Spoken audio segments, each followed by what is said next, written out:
We're up here on Reelfoot Lake with Tim Blackley, and Tim, you start off just being a regular old crappie fisherman, and what have you learned out on the tournament circuit that's different that helps you catch crappie better than when you were just fishing for fun? Well, you just you learn a lot of different styles of fishing. Main thing, we had never really pulled any crankbaits to catch any crappie until we got away from Reelfoot. It's big on Kentucky Lake. It's big on a lot of Florida lakes, and you learn a lot of different techniques, and you have to learn them if you're going to be competitive. The same way we fish here might not work at a different lake. So, different techniques, whether you're long lining, pulling crankbait, spider fishing, single pole jigging. I mean, you get a lot of different experiences going different places, and we've learned that over the years. All right, Tim, you talked about pulling crankbaits. Now, what do you mean when you say pulling crankbaits? What kind of crankbaits are you pulling, and why is that an effective tactic, and when is it an effective tactic? We like to usually do it on big open lakes. For example, Kentucky Lake, we'll use it when the water temperature reaches 80 and above. Most of the time, that's June all the way. You catch crappie pulling crankbaits all the way through October pulling crankbaits, different speeds, different depths.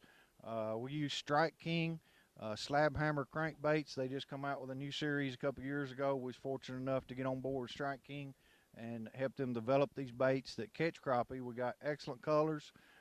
They've got the Mini 3s, the 3 Series, and the 3XDs for different depths that you're targeting. And a lot of times we'll have 8 poles out, and we might have 3 or 4 different lures on in different colors, trying to target different depths and different colors to see what all pieces of the puzzle we can put together to catch more fish. What's the difference in a crankbait for bass and a crankbait for crappie? Well, most of the crankbait for crappies are brighter colors. Just about all of them you see are bright fluorescent reds or oranges or pinks. Pink is a hot color for crappie right now, and that's the main difference. They're both mostly built the same, like the new 3XD that Strike King just come out with. It's a smaller body than the other XDs they produce for. It's specifically for pulling for crappies. All right, now what pound test line are you pulling, and how deep are you running these baits, and are you catching scattered fish or are they schooled up? Well, most of the time we target the suspended fish, post spawn. After the fish is spawned, then they pull back out to the deeper water. They're suspended out, as much as 20 foot deep. And, that's what I was telling you about. The Mini 3s, they'll run about 7 or 8 foot deep. You go to the 3 Series, it'll run about 12 to 15 foot deep. And the new 3XDs that they come out with, it'll run as much as 17 foot deep. So, when we're pulling across these lakes and we got 8 of these things out, we're at all different levels. We're pulling them basically, we start out about 1.2 mile an hour, and we have gone as much as 2 miles an hour.